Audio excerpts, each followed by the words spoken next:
Hello, my name is Ann Babson and I am your instructor. Welcome to English 122H. I am thrilled that we're going to be reading modern epics together. I imagine you may have read an ancient world epic in an honors English class before you arrived here. It's not required that you have done so, but I would be surprised if you didn't read even a little bit of the Iliad, the Odyssey, or the Aeneid in honors English. If you haven't, don't worry about it. Let me tell you a couple of things about epics in general. Epics in general involve heroes who go on a quest or a journey. They also tend in the ancient world to be warriors. They're not always warriors in every epic, but they tend to be.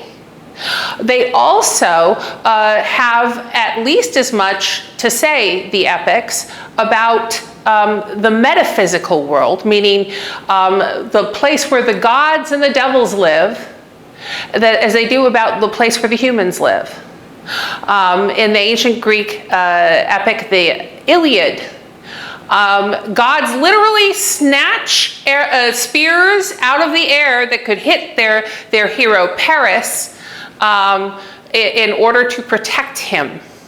There are other people who are protected by supernatural powers, such as Achilles, who is part god. We see that Aeneas is told by the goddess Venus his destiny in the Roman epic, the Aeneid. However, we are dealing with a modern epic. Now, I want to say modern does not mean very modern. We are not talking about things that happened in the last 200 years. We're going to be reading, and all of this is on the website for Moodle. I mean, it's all on Moodle. We're going to be reading Dante's Inferno, which is actually quite a lot of fun.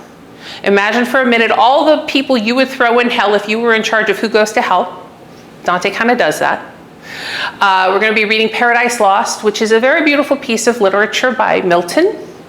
And we're going to be reading one of the funniest books I've ever read, Candide, which is not necessarily deeply linked in the metaphysical world and is about what kind of society we ought to have.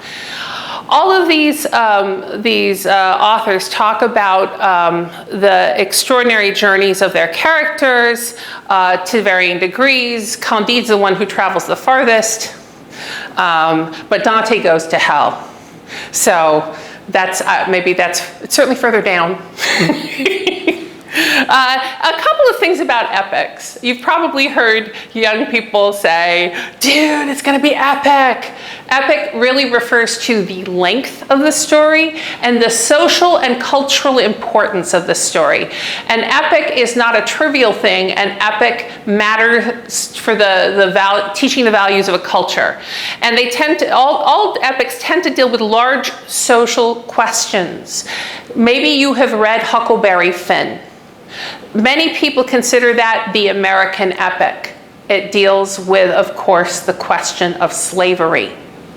And in epics, even if with Candide, for instance, who is not going to hell, or telling the story as Paradise Lost does of Adam and Eve in the garden with the serpent,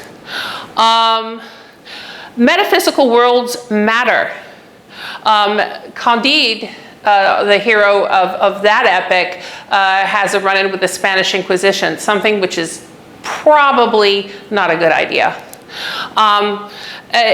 We're going to be talking about all of these works. All of them are online. You will need to rent 2 textbooks in order to be able to take this class.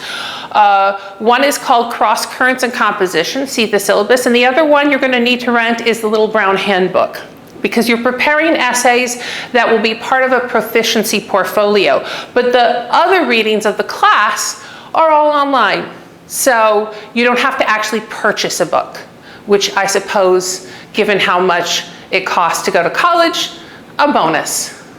I think you will enjoy this class. I'm not going to say, dude, it's going to be epic, but I'm going to say it's going to be worth your time. We're going to talk about important social questions, and you're going to learn the secrets of people who are the leaders of the world that come before you. They sat at the feet of these authors, and now you will too. And you will learn what they learned. So whatever you're planning to be a leader in life, you have what they have at the end of this semester. We'll talk much more about the proficiency in class, but I wanted you to have a background on the literature, which is a little different than a general proficiency notice would allow you to see. I look forward to getting to know you. Thanks a lot. Bye-bye.